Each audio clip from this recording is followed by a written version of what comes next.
अस्सलाम वालेकुम dear students. आज हम पढ़ेंगे व्हाट इज़ मैनेजमेंट, मैनेजमेंट किसे कहते हैं। उसके बाद हम पढ़ेंगे एफिशिएंसी एंड इफ़ेक्टिवनेस के मैनेजमेंट के अंदर एफिशिएंसी एंड इफ़ेक्टिवनेस से क्या मुराद है। तो आइए सबसे पहले हम पढ़ते हैं मैनेजमेंट की definition. Management involves coordinating and overseeing the work activities of others so that their activities are completed efficiently and effectively.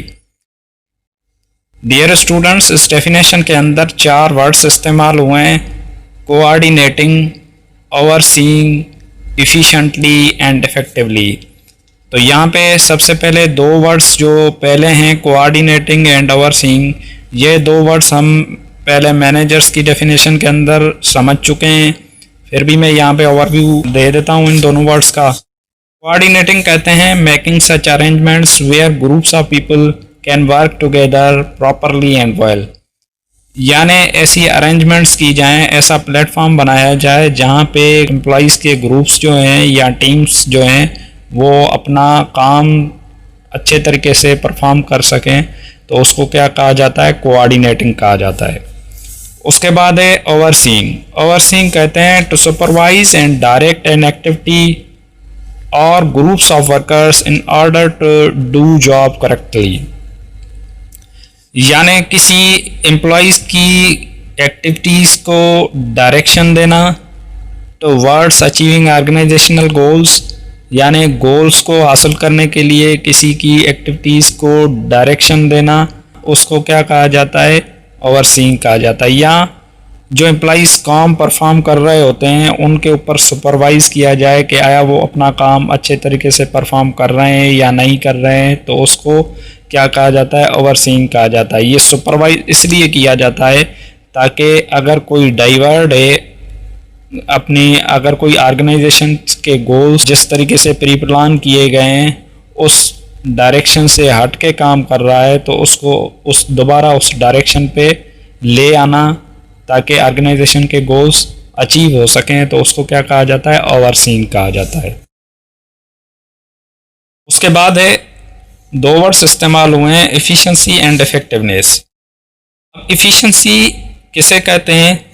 Organisation के अंदर मुख्तलिफ़ किस्म के रिसोर्सेज इस्तेमाल हो रहे होते हैं, जिसके अंदर फाइनेंशियल रिसोर्सेज होते हैं, इन्वेंट्री मटेरियल रिसोर्सेज होते हैं, मशीनरी होती है, ह्यूमन रिसोर्सेज होते हैं।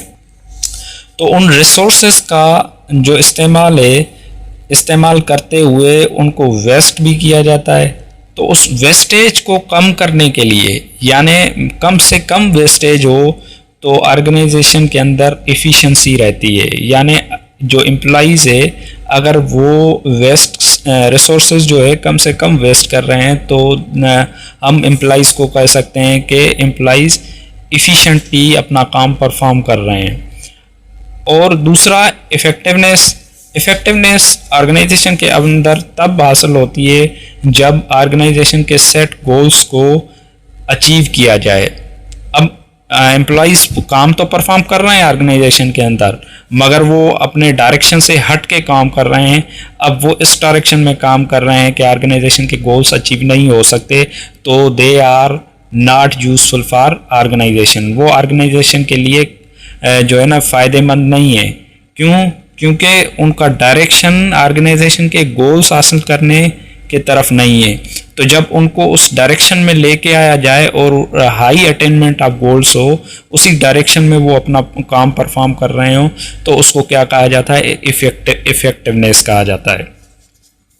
तो ये मैनेजमेंट का काम होता है कि मैनेजमेंट, जो भी मैनेजमेंट है, मिडिल मैनेजमेंट है, टॉप लेवल है, लोअर लेवल है, उस मैनेजमेंट का काम होता है, उस मैनेजमेंट के अंदर मैनेजर्स आते हैं, उनका काम होता है कि वो जो भी ऑर्गेनाइजेशन के अंदर एम्प्लॉइज़ एक्टिविटीज़ परफॉर्म कर रहे हैं और उन एक्टिविटीज़ को वो कोऑर्डिनेट करें, ओवरसीइंग करें, ताकि ऑर्गेनाइजेशन के जो गोल्स हैं वो एफिशिएंटली और इफ़ेक्टिवली अचीव हो सके। कम से कम रिसोर्सेज का वेस्टेज हो और हाई आउटपुट जो है वो हमें मिले, और इनपुट मिनिमम हम इस्तेमाल करें, आउटपुट ज़्यादा से ज़्यादा लें। तो यहाँ पे फिर ओवरऑल मकसद बनता है मैनेजमेंट का कि मैनेजमेंट कोशिश करती है इस चीज़ की, management strives for low resources waste, ताकि हाई इफ़िशेंसी अचीव हो सके और हाई गोल अटेनमेंट हो, ताकि मैनेज ऑर्गेनाइजेशन के अंदर हाई इफ़ेक्टिवनेस कंडीशन मुसलसल रह सके। ये दोनों इफ़िशेंसी और इफ़ेक्टिवनेस दोनों ऐसे एलिमेंट्स हैं जिनको ऑर्गेनाइजेशन के अंदर पैरेलल रखा जाता है। दोनों का ऑर्गेनाइजेशन के अंदर होना इंतहाई ज़रूरी है। ऑर्गेनाइजेशन की सक्सेस इनके ऊपर डिपेंडेंट है। तो मैनेजमेंट इस चीज़ को इंश्योर करती है कि एफिशिएंसी और इफ़ेक्टिवनेस दोनों ऑर्गेनाइजेशन के अंदर ज़रूरी होने चाहिए। तो डियर स्टूडेंट्स, उम्मीद करता हूँ कि आपका ये कॉन्सेप्ट क्लियर हुआ होगा। अगर आपको ये वीडियो अच्छी लगे, पसंद आए और कॉन्सेप्ट आपको आपके क्लियर हुए हों तो इसको प्लीज़ सब्सक्राइब करना और लाइक करना ना भूलिएगा। और मैं आपको कोशिश करूँगा कि ज़्यादा से ज़्यादा अच्छे तरीके से समझाने की कोशिश करूँ और ये जो छोटे छोटे कॉन्सेप्ट्स हैं वो आपके क्लियर होते रहें।